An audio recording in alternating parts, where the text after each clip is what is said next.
So, okay, tell me, bro, why do you think you're not at that 5 to 10K a month level yet? It's mainly just like skillation and proximity. Quite literally, like I don't know anybody in my circle making that much money apart from maybe my mom. But she's like been in working her whole life, like working very hard. Like in like the internet space in general, like I don't know anyone really. And so, because I used to do like business, like customer sales, where I used to like stop people on the street, you never really hear people making those sort of numbers. Very rarely you ever do. So it's just about getting the right skills and having the right people that can link you to businesses. They will then be able to make 10K a month from or 5K, Okay, depending. cool. So you mentioned that you were in sales before. Like, what was it that you were doing? Of course, so I was doing like business to customer sales, so like I'll stop people on the street, like miss, so very quickly, that sort of thing, right? Yeah. It was enjoyable. Did it for like 8 months, couple of ups and downs, obviously. I really liked it, and to be honest, at that time where I was doing that job, like there weren't really any jobs available on the market, so I just kind of got into it just because like there wasn't anything there. And so when I just heard like all these promises, like you one day start your own business, I was gassed. But then reality kicks in, and you go realize that the top 1% that's doing that sort of stuff. And so as time went on, and this commitments got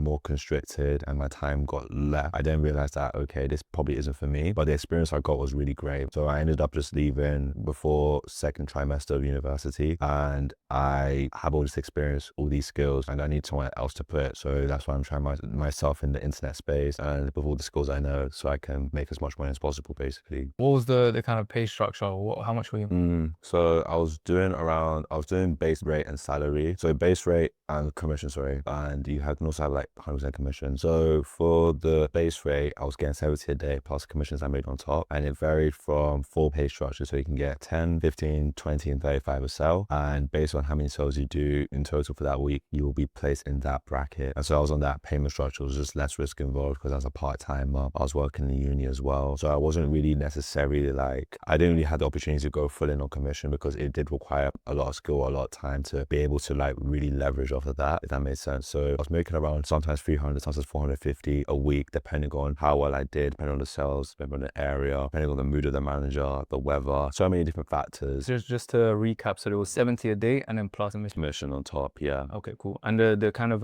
level that you were at, it would usually be £35. So those were like very like good weeks, but I'm gonna be a bit humble, to be honest. I was a little bit lower, but for like top people, those are what you could make on the base rate. But like if you were like on 100% commission, then it'll be £55 per sale. Okay. So it went up exponentially for people that are on commission because it's more generous. But then again, like if you're a uni student, I'm not gonna take that risk unless you really want to, unless you're like crazy. I'm crazy, but not that crazy. Okay, fair. So you decided then to go for the base pay and then part commission because you're also in uni. Yeah, definitely. Just safer. I hear you, that makes sense. Why are you not there right now? Like, why did you decide to uni? Yeah, of course. So mainly time constraints as well, because I will also need to study a lot more. Previous semester, I was working like any available time I had really, and it affected my studies. And it's not good. It's not great. Like I understand money is important in uni, but also if you are focused on getting a degree, it's important that you also put in as much effort into that degree as well. So I realized that my performance dropped. And so in order to like not have that happen this semester, I definitely said to myself, okay, I'm going to come out of this job, find something different, find something flexible that's for me. And I've always wanted to do basically appointment setting since the beginning of me getting into sales, because that was the only avenue that really makes sense to me. And so that's the whole reason I've kind of just left the job basically. And also there's a lot of pressure involved in this job roles. I always asking like the impossible for you, like, and I just thought to myself, let me just give myself a break and relax. I've done well 4 months. I just left because I had to basically, I had to. That makes sense. Yeah. That makes sense. I hear you. So it was a lot of pressure, but also uni at the same time. Uni, yeah, pretty much. Life got in the way. To be honest, even if you stayed at the job that you were at and continued with uni even, you could have done appointment setting on the side. It's flexible to the point where you decide the hours you want to work. There's businesses that work on different time zones. So if you were to land a role, for example, with a business that works on EST hours, right? They're 5 hours behind us in the UK, meaning you could be just working in the evening times.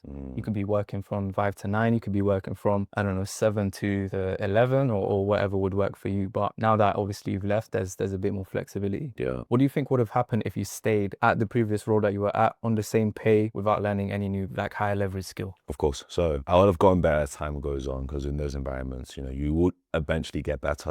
I've never heard of a case of someone doing nothing for that long and not getting better. Because when I did start, I did notice that I was a little bit inexperienced. I was weak on the script. There was things I didn't know, like objection handling, how to coerce customers, how to read customers, all of those things. But then eventually you would have to go into the commission structure unless you're super duper good and you wanted to stay on the base rate. That's if you wanted to make more money. So if I had stayed, I definitely would have gotten comfortable with the income I was making, thinking that this is all right for my age. I'm more of like an entrepreneur. I always wanted to start a business, and I always realized at the back of my head that to get to where I need to get to, what are the right environments I need to be in? What are the right people I need to sit with? Yes, you can meet interesting people. Like I've met jewelers on the streets, I've exchanged customers' phone numbers, but when you can just do that automatically without having to like guess with the luck of the stars, basically, it's just easier. So I really want to be able to be in an environment where I'm able to chase my dream, chase it with God, chase it with the right people, but not have to like work as hard, but work smart with my time. Because time is so valuable, and it's all about just the right people you're with and also luck as well. 100%. I like what you said about working smart. Most appointment setters, they think if I work 12 hours or if I work just really, really hard and just do more than everyone, that I'm going to be at the fat 10K mark. The truth is there's people that make 2K mark as appointment setters and they're doing more work than people who do 9, 10. Right, so it's a matter of positioning, as you mentioned earlier, who you're in proximity with, being around the right people, appointment setting for the right businesses, and then that will help you to make more commission. Okay, so you need access, bro, to higher value offers. Let's look at this. This is positioning, right? Positioning is a combination of these three main things. So number one, the frame. How do people perceive this business that you work with? For example, if they get clients from their organic content, let's say they're a fitness coach and they post content on Instagram, on TikTok, on YouTube about weight loss, gaining muscle, all of that. But you see that their content isn't getting any engagement. You see that people aren't really interacting with their profile. What does that indicate to you? So if they're not interacting with their profile, not engaging with their content, it can mean that they're having lower quality content of that nature, or they just don't trust the person, essentially. Exactly. So they don't have a lot of credibility, or they just don't have a big enough audience in order to convert as many clients as they'd like to. So that means if you come in as an appointment setter, you're going to face the exact same issue. You're not going to have enough leads to reach out to. The people that you do reach out to, you're going to have to try really, really hard to convince them to even book a call. And then those are low quality people, low quality prospects. Those people, when they get on a sales call, they just say, I have to think about it. I don't have money. I have to think about it, all of that. Then you're not making any commission. Does that make sense? Yeah. So how they're perceived is really important, and especially how they get clients, which we're going to cover soon. The second thing is the market. So we've spoken it a bit. Who do they actually serve? Are they serving people that have the finances to invest into whatever the product or service is, or are they targeting anyone, right? You said at your previous sales role, who was the main kind of client? So particularly bill payers, I would say. So it could be anyone that pays their bills. For my charity role, our clients were people who basically had money there for like charity. So people who were like in their 30s, their 40s, that was the only people who were allowed to qualify actually. That was even on commission as well. So that was really difficult to like stop anyone, ask for their age, and then if they're not if they're under the age of 25, but they still want to donate, you have to say no because statistics say XYZ. So that's kind of like two demographics from my two previous job roles that I was able to like gauge from, and do somewhere around the region of 3 to 4 sales. So if you're on a day rate, that's also about 120, 130, I'm not quite sure. And then for commission, if it's 35 a sale, then that's roughly around 200. Just to conclude on that, like it's a big difference between what you were doing before and the potential here. Would you agree? I get definitely that. 100%. It's all predicated on who you're with, the proximity you have. So as I mentioned earlier, 6 to 12K offers, 15 deals closed a month. 5% of that for you would be 4.5 to 9K. 10% of that would be 9 to 18K a month. And this is all because you've positioned yourself correctly. You built that leverage, same to less effort, same skill, more commissions, and then more fulfillment. Cool. Now, how do you actually do this? So what you need to do to position yourself with these high income businesses, what we're going to help you do is to connect with these business owners through social media. Okay. First thing we need to do before you start to connect with these people is to optimize your profile. So I'm just going to go to this dashboard that we have, and this explains how exactly you need to optimize your profile so that when you do reach out, they see your profile, they take you seriously, they know you're a human, you're not AI, and you're someone to be trusted. Okay. You look at your Instagram and your LinkedIn profile, has to be a clear picture of you, have a good follower to following ratio, right? Have your bio clearly state appointment setting or high ticket sales, have at least 2 good posts that show that, you're a human, and have a public account so that I can actually see you. All of these things, they seem a bit basic, but most people, they just ignore it and they just send a million outreach messages. They do it for 2 days and then they give up, right? Whereas if you can have all of these, apply them to a high standard, and then just stay consistent for 3 weeks to 2 weeks with consistent outreach, you're going to land a role in no time. The second thing that you'd have to do in order to land this role is actually apply to roles. Now, on these role applications, they're going to ask you for a Loom video. You know what that is, right? Yeah. Loom video, which is you just speaking to the camera, explaining why you'd be a good fit, explaining why you want to work with that particular company. So we're going to help you script that out.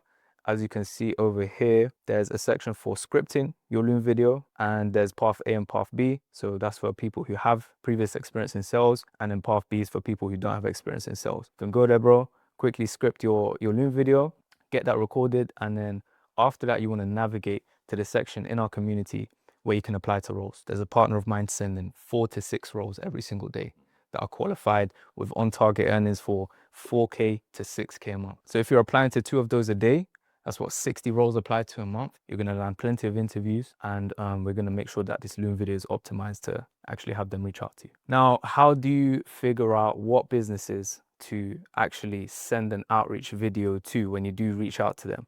There's a way to qualify these businesses as well. So the same way these businesses have to qualify their prospects to see if they're right for this product or service, you are appointment setting for yourself right now. So you will need to qualify the business owner to see if they're worth working with in the first place. And there's a specific guide that I have over here, qualifying business owners. And these are the things to look for. Results. Do they have a results highlight? Do they have a testimonial YouTube page? On their YouTube, are they posting in-person client interviews just like this one, right? And are there people actually making money? Because most people, they post vanity metrics. Maybe they'll screenshot a WhatsApp message of someone saying, wow, guys, that call was great.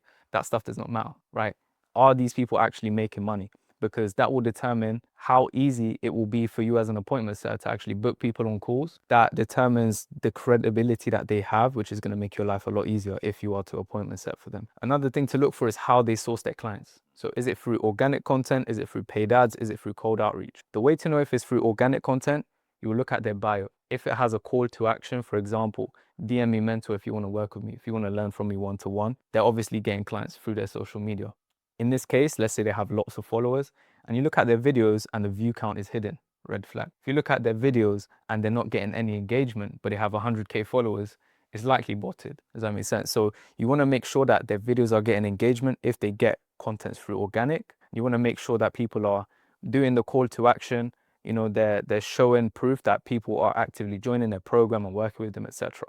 If that's not the case, avoid it. If they don't have a results page, a results videos, in-person, results testimonies, scrap it, right? If they get clients through paid ads or cold outreach, for example, let's say it's a marketing agency that works with construction business owners, they're not going to really have a CTA in their bio. They may have a results page or something like that. What you want to do is just have a conversation with them and then get on an interview with them, get on a one-to-one call. And these are the questions that you need to ask them on this call. Ask questions like, do you currently have appointment setters? How many of them do you have? What's your top appointment setter making per month? What's the bottom one doing? Why is that? What's your on-target earnings? What's your offer price? Send through your offer sheet. How much commissions are you paying? How many outreaches will I have to do daily? What's your cash collected per month over the last 3 months? Where are your leads coming from? Where's the most revenue coming from? Is it through paid ads? Is it through organic? Is it through webinars? Why are you looking to bring on more sales reps? All of these kinds of questions will not just help you stand out as an appointment setter, because most appointment setters get on these calls and just get bullied, right?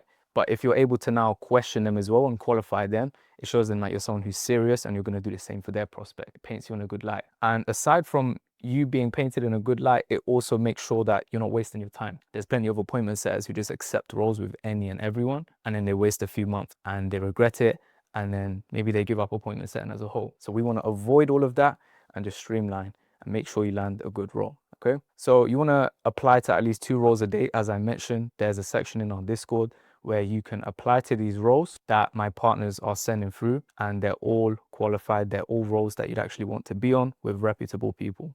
The next thing that you have to do, bro, is just join the weekly group calls. So you mentioned you have Bible studies? Yeah, on a Friday. Cool. So Monday, Wednesday, Friday, we have these coaching calls with some of the other guys. So at 9 p.m., just join those, bro, and make sure you're taking everything. Monday, we do mindset. Wednesday, we do sales. and Friday is a performance review. So we make sure, you know, you're actually doing the outreaches you're supposed to do, you're applying to these roles, and you're joining a group course. Okay, these are the things that's going to make sure you're actually making progress. If you can't join them on Friday, that's completely fine.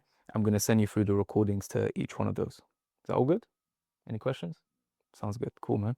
Now let's run through how this would actually look for you on a daily basis and how you can manage your time, because that's the most important thing. As you can see in this section up here, we have a Google Calendar guide. So this will help you to lay out your time on a daily basis, because numbers don't lie. You need to be held accountable, okay? So you can just go here, press event, and from the start of your day, whether it's you start with prayer, you start with reading a Bible, maybe you go to the gym or something, lay out every single activity, task, commitment you have on a weekly basis. Every evening, I know that certain days can change, certain commitments can change. That's why every evening set aside time for you to just lay out the day. And that will make sure that you're not guessing. When you sit down to work at your desk, there's no confusion about what to do next. You know exactly what you have to do. And yeah, you just use the repeat function and that will just have it showing up on your calendar on a weekly basis. The next thing, bro, would be to break every single limiting belief that you have to do with appointment setting. So understand that it's not a time thing. It's not even a skill thing. It's not even a hard work thing, although that's important. It's positioning, bro. It's positioning. There's plenty of people that haven't made a quarter of the progress that you've made in terms of understanding appointment setting, understanding your advantages, and they've been doing appointment setting for 3 months and you've only started 2 weeks ago, right? Only taking it serious like today, right? And that's been based on what? And yeah, just hold myself accountable again. Yeah, exactly. Based on who you're around, based on having the right people around you. Okay. Now tell me, bro, in the next 6 months, where would you like to be in terms of monthly income? Around £10,000. Great. Wow. Why 10,000? So why 10,000? I don't know what I would do with £10,000. I'll be honest with you. You mentioned earlier that you have some other endeavors that you'd want to do, some other companies, other ideas. Tell me about that. So I want to create a coffee company. I want to create high quality coffee for lots of people. So then that way they don't have to pay as much as they would do for a normal cafe. And the second one is like a perfume company. Love that. Love that. Okay. So I'm assuming then that the 10K a month before tax, part of that would go towards things like getting some samples for the coffee company, testing it out, all of that, right? Amazing. Great. Okay, bro. Is there any questions that you have whatsoever? Okay, amazing. Well, I'm excited, bro, for what the next 3 months will bring or the next 6 months will bring. And I'm confident that, you know, we're going to be back making another one of these videos and you're going to be making at least 5K a month, minimum. At least right? minimum. Yes, definitely. Great. Okay, bro. I'll see you later on. I'll see you on the group calls next Monday. Perfect.